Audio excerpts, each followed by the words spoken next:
tous et bienvenue pour ce nouveau podcast Café avec Spiritisme, avec les commentaires de Saulo Monteiro. Saulo nous dit: comment allez-vous aujourd'hui? Est-ce que vous allez bien? J'espère que oui, mais si ce n'est pas le cas, ce n'est pas grave. Cela fait partie d'un cycle. Ne vous sentez pas mal de ne pas être bien. Poursuivons ensemble notre lecture du livre Esprit et Médium. Léon Denis nous propose aujourd'hui un rapide tour d'horizon de la médiumnité comme puissance de la nature. Au fait, si vous avez du mal à trouver l'ouvrage, rendez-vous sur le site leondenisonline.com. Toutes les œuvres de l'auteur y sont disponibles en portugais et les ouvrages en français de Léon Denis sont disponibles sur le site du Centre Spirit Lyonnais Allan Kardec, onglet Bibliothèque. Mais passons au concept de médiumnité de Léon Denis. On appelle médiumnité l'ensemble des facultés qui permettent à l'être humain de communiquer avec le monde invisible. Les médiums jouent par anticipation des moyens de perception et des sensations qui appartiennent plutôt à la vie de l'esprit qu'à celle de l'homme.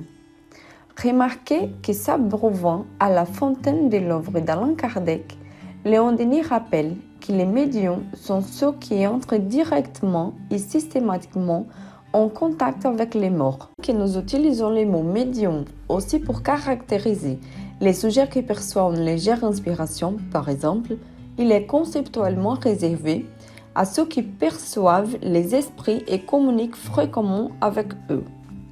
Comme nous sommes tous des âmes et que la télépathie est une réalité, ici et là, une certaine sensibilité peut survenir. Mais cela ne caractérise pas la médiumnité elle-même. Et c'est presque une discussion terminée à cause du facteur organique que nous connaissons depuis Allan Kardec. La médiumnité a une composante génétique.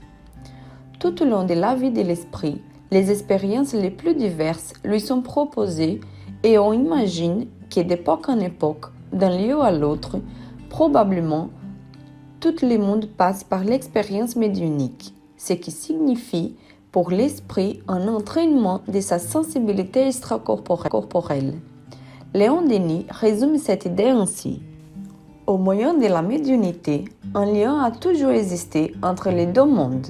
Une voie a toujours été tracée par laquelle l'âme humaine recevait graduellement des révélations plus hautes sur les biens et sur les devoirs, des lumières plus vives sur ses destinées immortelles.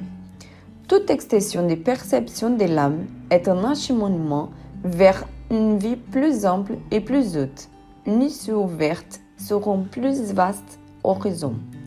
À ce point de vue, les médiumnités dans leur ensemble représentent une phase transitoire entre la vie terrestre et la vie libre de l'espace. Le même Léon Denis que nous étudions ici pointe dans son ouvrage La Grande Énigme l'existence de la loi circulaire. Tout le monde est en tout le monde et tout le monde.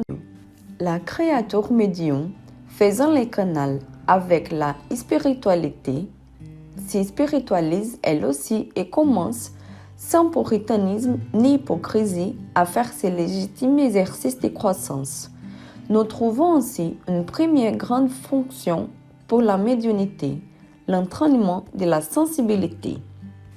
Une autre fonction, et sur laquelle j'ai déjà insisté auprès de vous, est la consolation.